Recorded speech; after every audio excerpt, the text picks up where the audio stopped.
Joining me now is a governor whose state has endured the brunt of the Biden-Harris border crises. We want to say thank you for being here to Texas Governor Greg Abbott. Sir, thank you.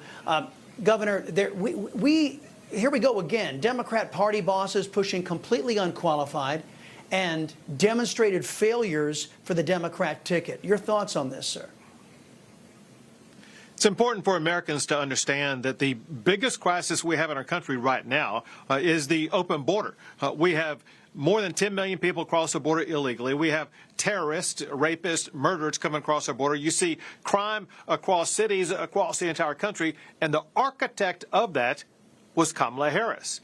Remember, she is the border czar. She had one primary job during this presidency of Joe Biden, and that is to secure our border.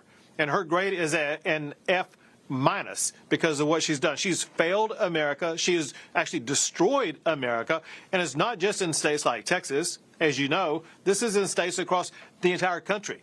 If you are an American, you need to know that the future of your community is on the line if Kamala Harris is elected to be president. Conversely, if Donald Trump is elected president, he will return to where he was 4 years ago with the lowest illegal border crossings in about 4 decades.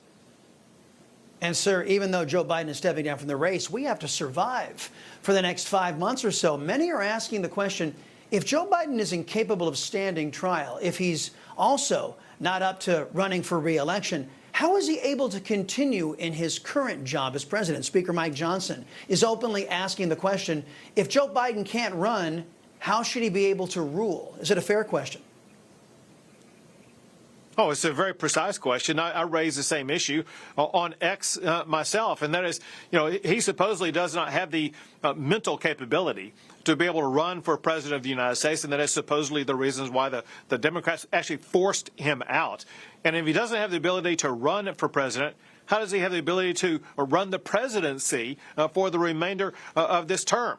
And know this, Chris, and that is, listen, we got adversaries across the globe, China, Russia, Iran, so many others that are looking to harm America in one way or another.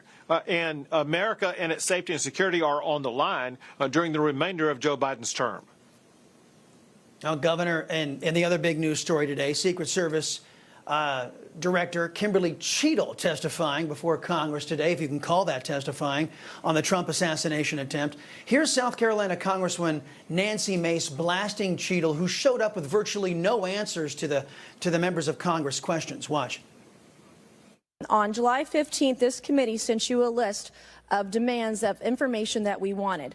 Has the Secret Service provided this committee a complete list of all law enforcement personnel that were there that day? Have you done that? Have you provided a list to the Oversight Committee? Yes or no? I will have to get back to you on that. That is a no. Have you provided all audio and video recordings in your possession to this committee, as we asked on July 15th? Yes or no? I would have to get back to you. That is a no. You're full of today. You're just being completely dishonest. Governor, is it the reason why failed government officials are so emboldened to defy Congress, fail at their jobs, and fail our nation, is because they know nobody in the federal government's going to ever fire them, hold them accountable, or even strip their funding from them? Isn't that the reason?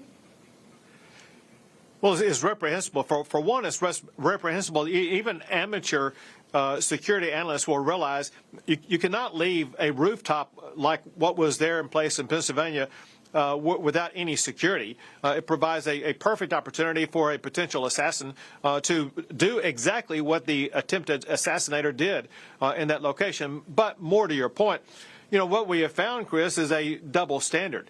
When Republicans show up to testify or fail to provide answers, they are held accountable and sometimes even taken to jail. When Democrats or people who work under Democrat regimes don't provide any answers, there is no accountability. The bottom line is this: Americans deserve accountability. Americans deserve answer. Those who make mistakes, like this director made a mistake, other bureaucrats who make mistakes, they all must be fired and terminated, removed from office. Governor, last question I have for you it's purely political. As you know, the Democrats now will be going to their convention, and anybody they choose, the voters, the Democrat voters, are going to be asked to vote for somebody who they didn't select. Is that how you would save democracy, Governor, by imposing candidates on the people?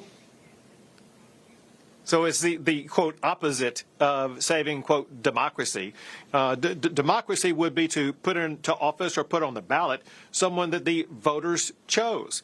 In this case, more than 14 million voters chose Joe Biden. It turned out Democrats panicked because the person that the voters chose, they realized could not win. And so leaders in a back room decided to purge Joe Biden from the ticket and put on the ballot somebody that maybe no one cast a vote for. That is not, quote, saving democracy, as the Democrats or anybody in America would agree. Texas Governor Greg Abbott, always a pleasure to catch up with you, sir. Come back soon.